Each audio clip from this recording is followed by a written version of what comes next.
This video is to show you how to complete the color emphasis project that has been added to Google Classroom. I'm going to make this as short as I possibly can because this process really isn't that complicated. You just have to know how to use the adjustment layers and add the layer mask. So for people that don't remember how to open up Photoshop, click on your Start button, go to All Programs, scroll down until you see the Adobe Design Premium CS5 folder. Click on that, and then you're going to click on Adobe Photoshop CS5 64-bit. When Photoshop opens, you're going to go to File, Open, and open whatever picture you're going to use for this assignment. You need to create 5 of these pictures.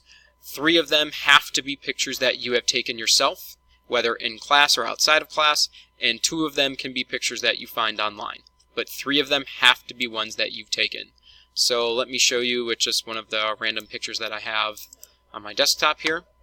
When you open up your picture, the next thing you're going to do is click on this button down here in the right hand corner. This is the adjustment layers icon.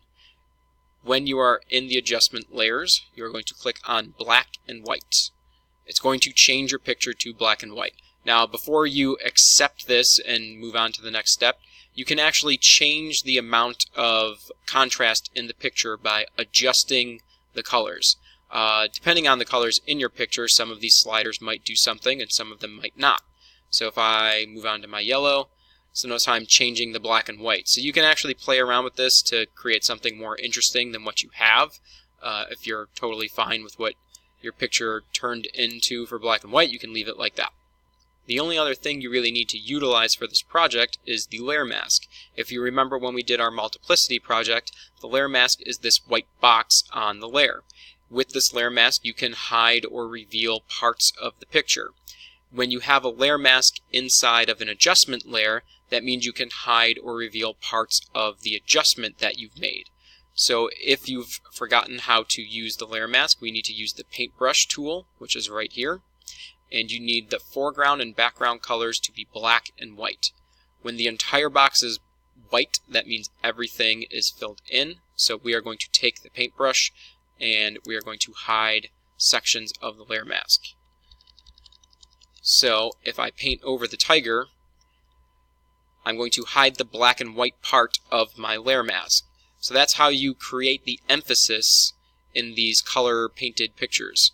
So I can paint out the layer mask over the entire tiger, and then my emphasis is going to be drawn onto the tiger. So as you're going through, don't forget that you can change your brush size by using the bracket keys on your keyboard. And if you accidentally make a mistake and say I go into Sam's hand here, I can hit X to change my color to white and adjust that.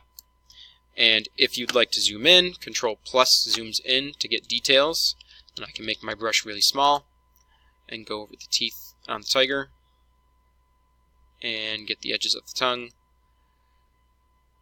So the success of these pictures are really going to depend on how much detail you put into your work.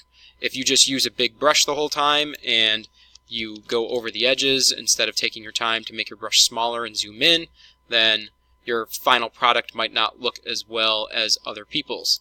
So please take your time. You only have to do 5 of these and use the layer mask to your advantage. And then once you're done, zoom out a little bit. I can make my brush bigger for this section since it's all tiger. And then when you're finished, just save your picture. Make sure you save it as a JPEG. Go to File, Save As, and please change the format as a JPEG. I cannot read PSD files. And then name it Color Emphasis 1 or whatever you'd like to call it. Click OK, or click Save, and then click OK to save your final product. Submit your 5 pictures either as added files or on a slideshow in Google Classroom.